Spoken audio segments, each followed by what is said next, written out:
Hello everyone. आज हम लोग स्टार्ट करेंगे प्रोबेबिलिटी। तो प्रोबेबिलिटी के लेक्चर नंबर 1 में हम लोग देखेंगे random experiment, equally likely events, mutually exclusive events and exhaustive events. तो स्टार्ट करते हैं प्रोबेबिलिटी से। तो प्रोबेबिलिटी है क्या? Basically probability is the measurement of uncertainty, कि भाई किसी के कितने चांसेस हैं होने के, ना होने के चांसेस, ये हम लोग देखते हैं। तो it is basically a tool to measure uncertainty. अब इसके लिए हम एक सिंपल सा एग्जांपल लेते हैं समझने के लिए। जैसे सपोज दो प्लेयर्स हैं, एक प्लेयर है ए और एक प्लेयर है बी, और दोनों pair of fair dice throw कर रहे हैं, pair of fair dice throw कर रहे हैं। अब क्या चाहिए कि देखो ए और बी, ए को जीतने के लिए 5 पॉइंट्स चाहिए और बी को जीतने के लिए 6 पॉइंट्स चाहिए। तो हमें इनके अगर कंपेयर करने हैं कि चांसेस ऑफ विनिंग क्या है, चांसेस ऑफ विनिंग क्या है। तो अभी तो ऐसा लगेगा भाई एक को 5 पॉइंट चाहिए और बी को 6 पॉइंट चाहिए, तो ठीक है, दोनों है ना सेम ही है, 5 आ जाए 6 आ जाए, तो दोनों के चांसेस सेम लग रहे हैं। लेकिन नहीं, अभी हम इसको नंबर से एसोसिएट करते हैं। जैसे अब हम ये कहें कि भाई क्या क्या आ सकता है। पहले तो ये देखो भाई, पॉसिबिलिटी है ए के पास किस तरह से 5 पॉइंट्स आए। तो देखो पेयर ऑफ फेयर डाइस, पहले में 1 से 6 कुछ भी आ सकता है, दूसरे में 1 से 6 कुछ भी आ सकता है, दोनों ही थ्रो कर रहे हैं, ठीक है ना। तो ए के देखो हमारे पास 5 पॉइंट्स कैसे आ सकते हैं। ए के पास 5 पॉइंट्स आ सकते हैं इस तरह से कि एक डाई में उसके पास आ जाए 1 और एक में आ जाए 4, सही है ना। या फिर ऐसा हो जाए पहले डाई में 2 आ जाए और दूसरे में कितना आ जाए 3 आ जाए, तब भी 5 पॉइंट हो जाएंगे। या फिर फर्स्ट डाई में 3 आ जाए और सेकेंड डाई में 4 आ जाए, सॉरी फर्स्ट डाई में 3 आ जाए, सेकेंड डाई में कितना आ जाए 2 आ जाए, ये भी पॉसिबिलिटी है। या फिर फर्स्ट में 4 आ जाए और सेकेंड डाई में कितना आ जाए 1 आ जाए। तो मतलब 4 तरीके से इसके पास 5 पॉइंट्स आ सकते हैं। अब इसी तरह से अगर हम बी की बात करें, तो बी के लिए देखो बी को 6 पॉइंट चाहिए, तो 6 पॉइंट कैसे आ सकते हैं। 6 पॉइंट आ सकते हैं भाई, पहले वाले के पास 1 आ जाए, पहले डाई में 1 आ जाए, दूसरे डाई में 5 आ जाए। या फिर पहले डाई में 2 आ जाए, सेकेंड में 4 आ जाए। या फिर फर्स्ट डाई में 3 आ जाए, सेकेंड में भी 3 आ जाए। या फिर फर्स्ट डाई में 4 आ जाए तो सेकेंड में 2 आ जाए। या फिर फर्स्ट में 5 आ जाए और सेकेंड में 1 आ जाए। इसका मतलब अब अगर कंपेयर किया जाए चांसेस के, तो बी के जीतने के चांसेस ज़्यादा हैं, क्योंकि उसके पास 6 इन 5 वेज से आ सकते हैं, जबकि इसके पास 5 ये 4 वेज से ही आ सकते हैं। तो ऑब्वियसली साफ साफ पता चल रहा है कि बी के विनिंग के चांसेस ज़्यादा हैं देन दैट ऑफ ए। तो इस तरह की चीज़ें हम लोग प्रोबेबिलिटी में डिस्कस करेंगे। तो अब हम इसमें अब प्रोबेबिलिटी को और अच्छे से समझने के लिए कुछ बेसिक पॉइंट्स हम लोग ध्यान में रखेंगे, कुछ टर्म्स होंगे उनको ध्यान में रखना है, जिससे हम लोग एनालिसिस अच्छे से कर सके। तो प्रोबेबिलिटी की डेफिनेशन एग्जैक्ट क्या है वो हम लोग आगे पढ़ेंगे, ठीक है ना, अगले लेक्चर में। अभी हम फिलहाल यहाँ पे ये देख रहे हैं कि इनमें क्या क्या टर्म्स यूज हो रहे हैं। तो स्टार्ट करते हैं हम, जैसे बात करते हैं एक्सपेरिमेंट की। तो एक्सपेरिमेंट क्या है, दो टाइप के एक्सपेरिमेंट होते हैं, एक तो होता है साइंटिफिक एक्सपेरिमेंट और एक होता है रैंडम एक्सपेरिमेंट। साइंटिफिक एक्सपेरिमेंट देखो ऐसे एक्सपेरिमेंट होते हैं जिसमें रिजल्ट जो है रिप्रोड्यूसिबल होते हैं। रिप्रोड्यूसिबल मतलब उस अगर एक्सपेरिमेंट को हम दोबारा से रिपीट करें तो हमें सेम रिजल्ट मिलेगा। जैसे अगर हम किसी भी जगह पे अगर ग्रेविटी की वैल्यू निकालें तो कितनी आती है ग्रेविटी की वैल्यू, नॉर्मली कितनी आती है 9.8 मीटर पर सेकेंड स्क्वायर आता है, ठीक है ना। तो वो थोड़ी देर बाद उसको रिपीट करोगे उसी जगह, तब भी 9.8 मीटर पर सेकेंड स्क्वायर ही वैल्यू आएगी। समझ में आ रहा है। तो ये साइंटिफिक एक्सपेरिमेंट हो गया। वो अलग बात है थोड़ा सा एरर आ जाए, लेकिन वैल्यू ऑलमोस्ट सेम ही आएगी। तो साइंटिफिक एक्सपेरिमेंट ऐसे एक्सपेरिमेंट है जिसमें हमें अगर एक्सपेरिमेंट को दोबारा से रिपीट करें तो हमें सेम रिजल्ट मिलेगा।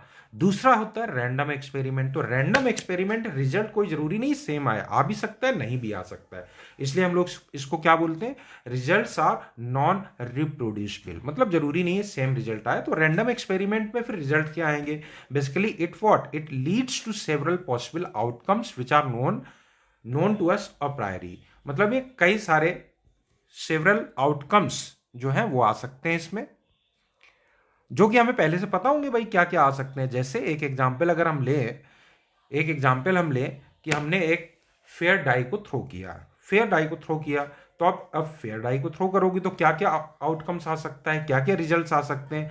1 आ सकता है, 2 आ सकता है, 3 आ सकता है, 4 आ सकता है, 5 आ सकता है, 6 आ सकता है। तो ये क्या हो गए? इसके आउटकम्स हो गए। तो अगली डेफिनेशन यही है, आउटकम्स। तो आउटकम्स क्या है? All possible results of a random experiment are called outcomes. जैसे अगर हमने एक फेयर डाई को थ्रो किया है तो फेयर डाई में क्या क्या आउटकम्स आ सकते हैं? If we throw a fair coin then outcomes are, क्या क्या आउटकम्स होंगे? मान लो थ्रो किया है फेयर कॉइन को, या टॉस किया बोलते हैं उसको, तो हेड आ सकता है या फिर टेल आ सकता है, राइट? या तो हेड आएगा या फिर टेल आएगा। तो ये तो क्या हो गए? आउटकम्स हो गए। तो रैंडम एक्सपेरिमेंट क्या हुआ? रैंडम एक्सपेरिमेंट हुआ जिसमें रिजल्ट्स तो रिप्रोड्यूसिबल नहीं होंगे। उस एक्सपेरिमेंट को दोबारा से रिपीट करोगे तो सेम भी आ सकता है, डिफरेंट भी आ सकता है। तो जो पॉसिबल आउटकम्स है उसी में से कोई भी आउटकम आ सकता है। तो रिजल्ट्स आर नॉन रिप्रोड्यूसिबल। तो आउटकम्स तो क्लियर हुए। All possible results of a random experiment are called outcomes. For example if we throw 2 fair coins, 2 fair coins को अगर हम थ्रो कर रहे हैं तो फिर आउटकम्स क्या आएंगे? अगर एक फेयर कॉइन को थ्रो करेंगे तो या तो हेड आएगा या टेल आएगा। लेकिन अगर 2 फेयर कॉइन को हम टॉस करेंगे या थ्रो करेंगे तो हमारे पास क्या क्या आउटकम्स आ सकते हैं? देखो, पहले में हेड आ जाए, दूसरे में टेल आ जाए। This is one of the possible outcomes. पहले में हेड आ जाए, दूसरे में भी हेड आ जाए, सेकेंड आउटकम्स हो गया। या फिर पहले में टेल आ जाए, दूसरे में टेल आ जाए, या फिर पहले में टेल आए, दूसरे में हेड आए। तो ये 4 पॉसिबल आउटकम्स हो गए इस एक्सपेरिमेंट के। इसी तरह से एक और एक्सपेरिमेंट करते हैं। If we throw a fair die, outcomes are, तो आउटकम्स क्या होंगे बताओ? फेयर डाई को थ्रो करेंगे तो आउटकम्स क्या क्या हो सकते हैं? 1 हो सकता है, 2 आ सकता है, 3 आ सकता है, 4 आ सकता है, 5 आ सकता है, 6 आ सकता है। ठीक है ना? तो ये क्या हो गए? पॉसिबल आउटकम्स हो गए। चलो अब बात करते हैं सैंपल स्पेस की। सैंपल स्पेस को हम डिनोट करते हैं कैपिटल एस से। है क्या बेसिकली? ये set of all outcomes of a random experiment is called sample space and it is denoted by capital S. For example, अगर हम एक 2 फेयर कॉइन्स थ्रो कर रहे हैं देन सैंपल स्पेस इज, क्या होगा सैंपल स्पेस? इसको डिनोट करेंगे कैपिटल एस से। तो सैंपल स्पेस अपने पास आएगा set of all possible outcomes. देखो ऊपर हमने सारे आउटकम्स यहां लिखे हुए हैं, इसी का सेट बना देते हैं बस। तो ये हो गया सैंपल स्पेस। ठीक है ना, इस एक्सपेरिमेंट के लिए। तो ये जो हमने 2 कॉइन थ्रो किए, तो ये 2 कॉइन थ्रो करना, यही तो एक्सपेरिमेंट हुआ। अब सेकेंड वाला, if we throw a fair die sample space. अब इस केस में सैंपल स्पेस क्या होगा? Set of all possible outcomes 1, 2, 3, 4, 5, 6। ये हो गया इसका सैंपल स्पेस। समझ में आया? आगे बढ़ते हैं, बात करते हैं इवेंट की। तो इवेंट क्या है? It is the subset of sample space. तो सैंपल स्पेस का सबसेट होगा। तो अगर सैंपल स्पेस में n एलिमेंट है तो टोटल कितने सबसेट्स बनेंगे? 2 पावर n सबसेट बनेंगे, 2 पावर n सबसेट्स बनेंगे। तो ये सारे इवेंट्स बोले जाएंगे। तो in general if a sample space consists n elements then a maximum of 2 power n events can be associated with it। तो टोटल कितने? 2 पावर n मैक्सिमम इवेंट्स, है ना, एसोसिएट होंगे इससे। Out of which 1 is impossible event and rest all are possible event. तो इसमें 1 impossible event होगा, 1 impossible event जो कि कभी हैपन हो ही नहीं सकता। जैसे अब हम नल सेट बोले, नल सेट जो है वो सैंपल स्पेस का ही सबसेट होगा। सही बात है। तो नल सेट में एक भी एलिमेंट नहीं है, मतलब ऐसा पॉसिबल होगा ही नहीं कि हमने कोई एक्सपेरिमेंट किया और नल सेट आ जाए। तो अगर ऐसा है तो हम ये कहेंगे कि ये इम्पॉसिबल इवेंट है। इम्पॉसिबल इवेंट एक ही होगी इम्पॉसिबल इवेंट। तो इम्पॉसिबल इवेंट हो सकता है और बाकी सारे क्या होंगे? पॉसिबल इवेंट्स होंगे, बाकी सारे पॉसिबल इवेंट्स होंगे। तो अब देखो इसमें तो 2 पावर n टोटल इवेंट्स होंगे, उसमें से एक इवेंट ऐसा होगा जो इम्पॉसिबल होगा। उसमें मतलब नल सेट, मतलब कोई भी एलिमेंट ना हो। ऐसा कोई भी हम इवेंट डिफाइन करें जिसमें कोई भी एलिमेंट ना हो। जैसे अगर कहा जाए हमने एक फेयर डाई को थ्रो किया तो कहा जाए गेटिंग अ नंबर 7, तो 7 तो कभी आ ही नहीं सकता। ये कैसा हो गया? इम्पॉसिबल इवेंट हो गया। ठीक है ना? तो अभी इसमें एग्जाम्पल लेते हैं। जैसे बोला हुआ है, for example if we throw 2 fair dice then, तो अगर हम 2 फेयर डाइस थ्रो कर रहे हैं then number of elements in sample space कितना हो गया? देखो पहले वाले डाई में 1 से 6 तक कुछ भी आ सकता है, सेकेंड डाई में भी 1 से 6 तक कुछ भी आ सकता है, तो नंबर ऑफ एलिमेंट्स हो जाएंगे 6 इंटू 6। भाई क्या क्या होगा? 1 1 1 2 1 3, ठीक है ना? अगर लिस्टिंग करोगे तो कहोगे 1 1 आ जाए, या फिर पहले में 1 दूसरे में 1, पहले में 1 दूसरे में 2, इस तरह से चलते जाओगे, कहाँ तक जाएगा? पहले में 1 दूसरे में 6। या फिर ऐसा हो सकता है पहले में 2 आए, दूसरे में 1 आए, फर्स्ट डाई में 2 आए, सेकेंड डाई में 2 आए, and so on. First die में 2 आए, सेकेंड डाई में 6 आए, ऐसे चलते जाओ। सिमिलरली ये भी होगा, जब फर्स्ट डाई में 6 आएगा, सेकेंड में 1, या फिर 6 2 आ जाए, एंड सो ऑन 6 6। तो टोटल कितने आउटकम्स हो गए? 36 हो गए। तो 6 इंटू 6, टोटल आउटकम्स हो गए 36। तो अगर दो फेयर डाई हमने एक साथ थ्रो किए हैं तो टोटल आउटकम्स होंगे 36। So total number of events कितने हो जाएंगे? जब इसमें 36 एलिमेंट्स हैं तो टोटल इवेंट्स हो जाएंगे 2 पावर 36, ठीक है ना? नंबर ऑफ इम्पॉसिबल इवेंट तो 1 ही होगा, मतलब जब नल सेट होगा उसका सबसेट तो 1 हो जाएगा। नंबर ऑफ पॉसिबल इवेंट्स कितने हो जाएंगे? नंबर ऑफ पॉसिबल इवेंट्स हो जाएंगे 2 पावर 36 में से ये इम्पॉसिबल इवेंट हटा दो। इम्पॉसिबल इवेंट मतलब वो इवेंट कभी हो ही नहीं सकती है, ठीक है ना? चलो सही है। तो ये नंबर ऑफ पॉसिबल इवेंट हो गए, नंबर ऑफ इम्पॉसिबल इवेंट हो गए, टोटल नंबर ऑफ इवेंट्स पता चल गए। अब बात करते हैं complementary event. Complementary event basically क्या है? अगर हम कोई कहें कि कोई इवेंट ये हो रही है तो उसका ना होना जो है उसका कॉम्प्लीमेंट हो गया।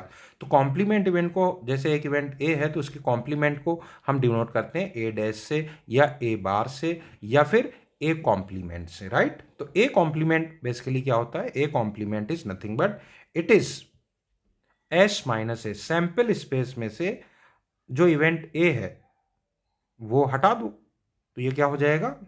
Complement of a event. A dash से डिनोट करेंगे या फिर ए कॉम्प्लीमेंट से या ए बार से। For example on throwing a fair dice, sample space क्या होगा? सैंपल स्पेस में एलिमेंट्स होंगे 1 2 3 4 5 6, correct? Let event A is equal to getting a prime number. तो एक इवेंट ए है, गेटिंग ए प्राइम नंबर। बताओ प्राइम नंबर क्या क्या आ सकता है? 2 आ सकता है, 3 या फिर 5। तो ये तो इवेंट ए हो गया। तो ए डैश, ए कॉम्प्लीमेंट, मतलब ए डैश लिखो या ए बार लिखो या ए कॉम्प्लीमेंट लिखो, क्या आएगा? ये आएगा सैंपल स्पेस में ये वाले हटा दो, मतलब not getting a prime number. तो क्या क्या हो सकता है? 1 हो जाएगा, इसमें 4 हो जाएगा और 6 हो जाएगा, करेक्ट? ये ए कॉम्प्लीमेंट डिफाइंड हो गया, ठीक है? आगे बढ़ते हैं। अब हम बात करते हैं एलिमेंट्री और simple event. If an event covers only 1 point of sample space then it is called a simple event. Simple event, ठीक है ना? मतलब एक डिफाइन कर दिया सिर्फ इवेंट, उसको एलिमेंट्री इवेंट कह दो या सिंपल इवेंट कह दो। अभी इस पे एग्जाम्पल देखेंगे। और कंपाउंड इवेंट क्या है? जब 2 या 2 से ज्यादा इवेंट एक साथ हैपन हो तो हम उसको कहेंगे कि वो कंपाउंड इवेंट है। तो व्हेन 2 और more than 2 events occur simultaneously the event is said to be a compound event. Symbolically A intersection B और ए बी तो प्रोबेबिलिटी में ए इंटरसेक्शन बी को हम ए बी से भी डिनोट कर देते हैं। Represents the occurrence of both A and B simultaneously. इसी तरह से अगर हम लिखें ए यूनियन बी, इसको हम कह सकते हैं और A plus B represent the occurrence of either A और बी। तो ये कैसे इवेंट हो जाएंगे? ये कंपाउंड इवेंट हो जाएंगे। मतलब 2 या 2 से ज्यादा इवेंट किसी भी कॉम्बिनेशन में हैपन हो रहे हो तो उसको हम लोग कंपाउंड इवेंट बोलेंगे। जैसे एग्जांपल लेते हैं, for example on throwing a fair die. अगर हम फेयर डाई को थ्रो कर रहे हैं तो पहले बताओ फेयर डाई को थ्रो करेंगे तो सैंपल स्पेस क्या आएगा?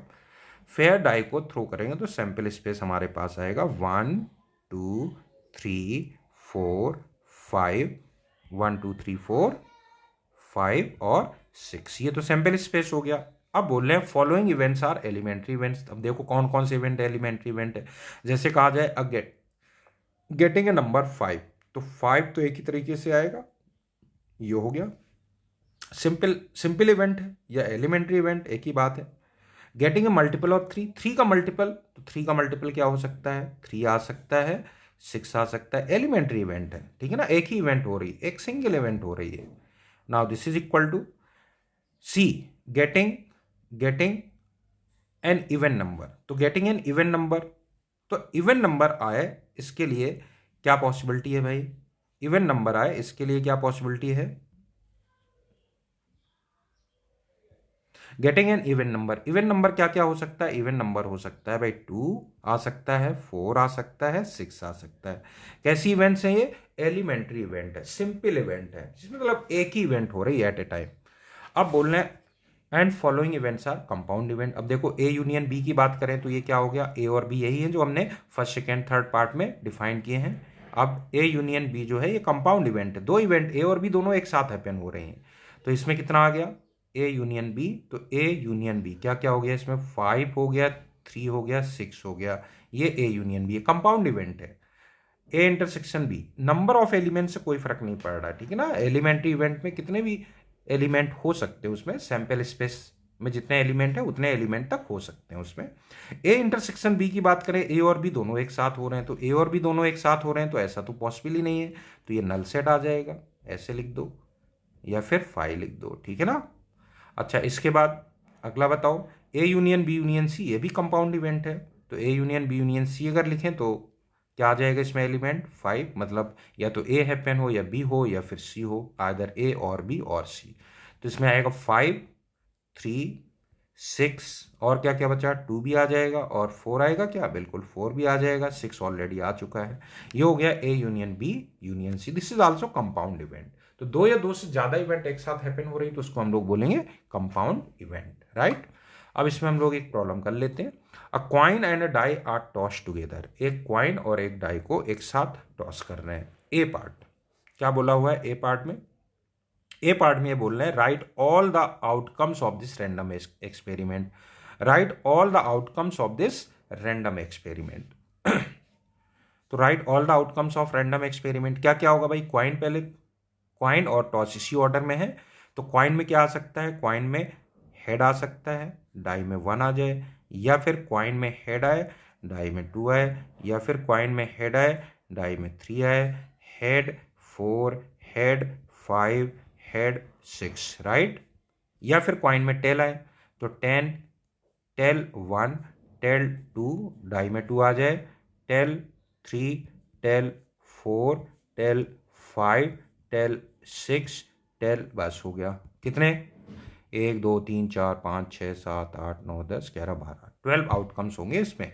अच्छा बी पार्ट में देखो क्या बोल रहे हैं, बी पार्ट में बोल रहे हैं राइट द सैंपल स्पेस, कुछ नहीं, जब हमने आउटकम्स लिख दिया है तो सैंपल स्पेस क्या है, this is the set of all the possible outcomes. तो H1, H2, H3, H4 इसी से सेट बना दो, H5, H6 और T1, T2, T3, T4, T5, T6, correct. ये बन गया अपने पास सैंपल स्पेस। सी पार्ट देखो क्या बोल रहे हैं, how many events are possible, number of possible events, number of possible events कैसे लिखेंगे, number of possible events that is equal to total number of events, total number of events minus impossible event, ठीक है ना, impossible event. तो total number of events कितने हैं, 2 power 12 बनेंगे, उसमें से एक इम्पॉसिबल इवेंट होगा नल सेट वाला, तो ये 1 हट जाएगा। सी के बाद आ जाओ डी पार्ट, डी पार्ट में क्या बोला हुआ है, डी पार्ट में बोल रहे हैं define the event H1 T1 verbally. तो H1 T1 को वर्बली मतलब ओरली डिफाइन करना है, H1 T1 को ओरली डिफाइन करना है, तो हम कह सकते हैं इसको डाइसोज यूनिटी लिख सकते हैं ना, डाइसोज यूनिटी, मतलब डाई में 1 आ रहा है, बाकी क्वाइन में हेड या टेल कुछ भी आ सकता है, ठीक है। डी के बाद ई में आ जाओ, ई क्या बोल रहे हैं, ई कह रहे हैं define the event coin shows head in roster और tabular method, define the event coin shows head, तो क्वाइन सोज हेड इसको रोस्टर फॉर्म, जिसको हम लोग टेबुलर फॉर्म भी बोलते हैं, क्वाइन सोज हेड कैसे लिखेंगे इसको, क्वाइन में हेड आ रहा है तो भाई क्वाइन में हेड आए डाई में 1 आ जाए, या फिर क्वाइन में हेड आए डाई में 2 आ जाए, या फिर हेड 3 आ जाए, हेड 4, हेड 5, हेड 6, हो गया, कोई दिक्कत नहीं, ठीक है। अभी इसके आगे इसको कंटिन्यू करना, अभी ये लेक्चर कंप्लीट नहीं हुआ है, अभी इसका अगले वाले पार्ट में आगे भी देखते हैं हम लोग।